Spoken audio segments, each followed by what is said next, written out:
Hi friends, कसे आहात तुम्ही? आय होप तुम्ही सर्व खूप छान असाल। आजची आपली रेसिपी आहे आळूची वडी।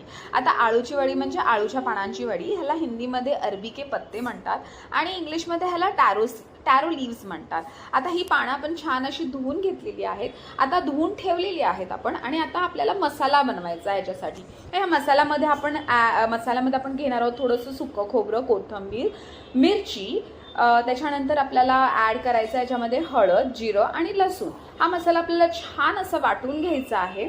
वाटून घेतल्यानंतर आपण ही जी आळूवडी आहे ती चण्याच्या डाळीची बनवतोय। तर ही चण्याची डाळ आपल्याला साधारण 4 ते 5 तास भिजत ठेवायची आहे आणि ही भिजलेली डाळ अशी वाटून घ्यायची आहे।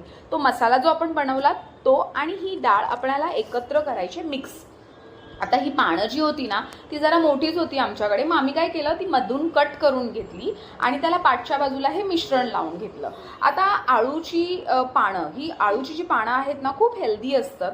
त्याच्यामध्ये आपल्याला जीवनसत्व भेटतात बरेचसे, जसे की vitamin A, C, B complex, iron, magnesium, calcium, potassium, plus हे आपलं जे ब्लड शुगर असतं ना ते पण लेवल करायला हेल्प करतं।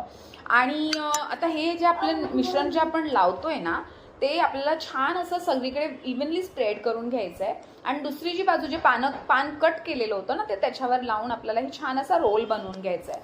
आता हा रोल बनवून घेतल्यानंतर हे आपल्याला स्टीम करून घ्यायचं आहे। तर आपण स्टीम करण्यासाठी आपण आयदर ते इडलीचं जे स्टीमर असतं ते यूज करू शकतो किंवा आपण कुकरमध्ये सुद्धा हे स्टीम करू शकतो, त्याचा काहीच प्रॉब्लेम नाही आहे। तर आपल्या ह्या वड्या शिजवून झालेल्या आहेत आणि ह्या शिजल्यानंतर एक साधारण तुम्ही त्यांना गरम ज्या असतात ना त्या थोड्या थंड होऊ द्या, प्रॉपर रूम टेम्परेचरला येऊ द्या आणि मग कट करा। आता ह्याचं रिझन म्हणजे या अशा जेव्हा आपण रूम टेम्परेचरवरती आल्यानंतर कट करतो ना तेव्हा ह्या तुटत नाही। जर तुम्ही गरम गरम जर कट करायला जाल ना तर ह्या वड्या अशा पद्धतीने अजिबात कट होणार नाही, त्या अशा स्प्रेड होतील सगळीकडे। ते पानं जी आहेत ती हे आपण डीप फ्राय करू शकतो एकदा वड्या कट केल्यानंतर, किंवा शॅलो फ्राय सुद्धा करू शकतो। इन केस कोणाला जर तेलाचा इश्यू असेल किंवा तेलाचा प्रॉब्लेम असेल, तेल खात नसेल, तर त्या ज्या शिजलेल्या वड्या आहेत ना त्या सुद्धा तुम्ही खाल्ल्यात तरी काहीही प्रॉब्लेम नाही। तर ह्या आळू वड्या ज्या आहेत ना अशा छान क्रिस्पी आपल्याला भाजून घ्यायच्या आहेत आणि आतून मस्त असा क्रिस्पी, बाहेरून क्रिस्पी आणि आतून एकदम अशा सॉफ्ट ह्या आळू वड्या तयार होतात। आणि ह्या आपल्या आळू वड्या ऑलरेडी रेडी झालेल्या आहेत खाण्यासाठी। श्रावण मास चालू आहे, उपवासाचा टाइम चालू आहे, तर डेफिनेटली आपण हे ट्राय करू।